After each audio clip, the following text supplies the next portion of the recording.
જય જિનેન્દ્ર.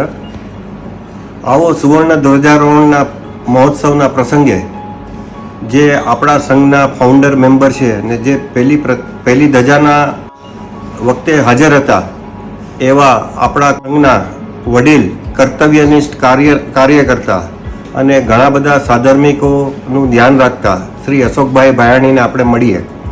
અશોકભાઈ, કેવું લાગે છે પહેલી પ્રતિષ્ઠાના ટાઈમનું અનુભવ તમારો? ખૂબ જ સુંદર અનુભવ હતો. અને 1975માં ભુવન વિજય મહારાજ સાહેબની શુભ રચનાની અંદરમાં પ્રતિષ્ઠા થઈ અંજન શલાકા. અને પ્રથમ ધજાનો ત્યાર પછી દાદાની એવી કંઈ કૃપા હતી કે એ કૃપાના કારણે આપણો સંઘ દિન પ્રતિદિન પ્રગતિ પામતો રહ્યો.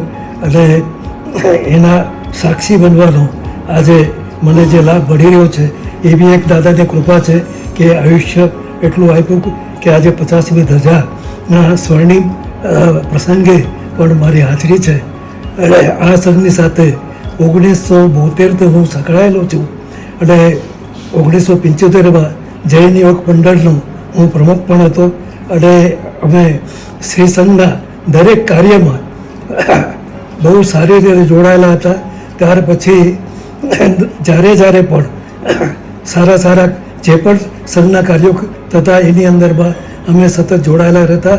અને આ શુભ પ્રસંગે ખરેખર અત્યારે 50મી ધજાના સુવર્ણ અક્ષરે અને શ્રી સંઘે આપણી બહેનો દીકરીઓને અને બહાર ગામમાં જે નાગપુરથી માઇગ્રેટ થયેલા પરિવારોને પણ બોલાવીને જે ભવ્ય આયોજન કર્યું છે એને માટે શ્રી સંઘને ખૂબ ખૂબ અભિનંદન છે.